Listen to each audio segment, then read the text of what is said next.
My name is Carlos Alvarado, and I will be informing you of gun control policy on college campuses.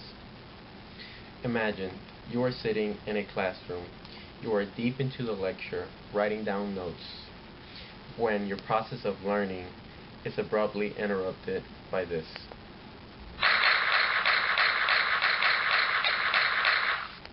Gunshots. In a blink of an eye, those around you are presumed dead, including yourself. How could this have happened? What was this internal process of thinking that forced to commit such horror? How did it seem so easy on a school campus which is supposedly a gun-free safe zone? This is what happened on April 16, 2007. A South Korean perpetrator, Sung Hoo Cho, killed 32 people and wounded many others before committing suicide himself. In Blacksburg, Virginia, this was known as the Virginia Tech Massacre. I will now show you a clip of the Virginia Tech shooting captured on a camera phone by a student.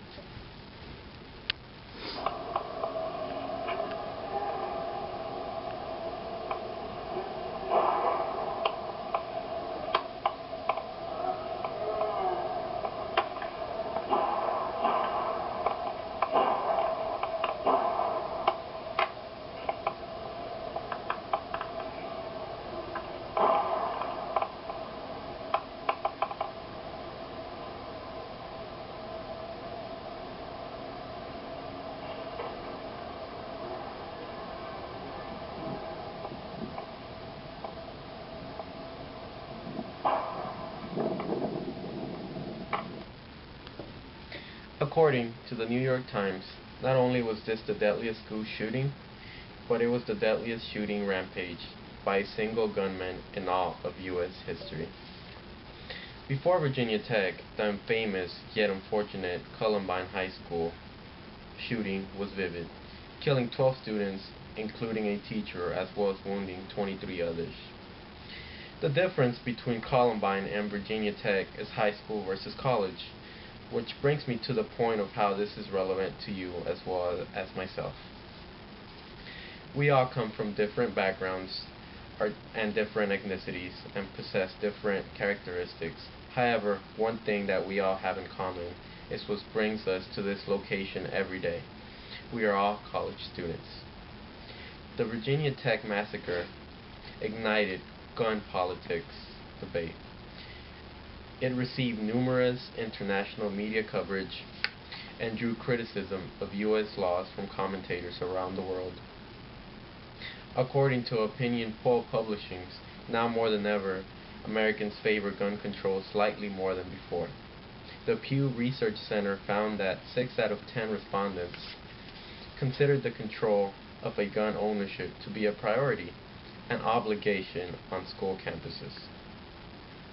I currently attend Texas Tech University, and I have personally witnessed protests by students who strongly believe concealed handguns should be allowed on campus with proper certification. They wore empty gun holsters on their belts, walking to and from their classes on campus. Texas Tech was just one out of 110 college institutions nationwide that organized the protests at their respective campuses, hoping to raise awareness. Because the gun control policy has increasing demands, a national organization was formed called Students for Concealed Carry on Campus. An estimated 6,000 members set to promote licensed and responsible carrying of handguns on campus. Some schools have already begun taking the policy into effect. Sergeant Lynn Brownland of the Department of Public Safety of the University of Utah said students at their university are allowed to carry weapons with them while attending class as long as they have a license to do so. And because this issue is extremely controversial, we have those that disagree. They say, I couldn't be sitting in class thinking that the student next to me is competent to take my life at any moment. In conclusion, Virginia Tech's gun-free safe zone policy ensures that none of their students or faculty would be armed. If this were so, the number of school shootings would be zero. I am not here to persuade you in any way.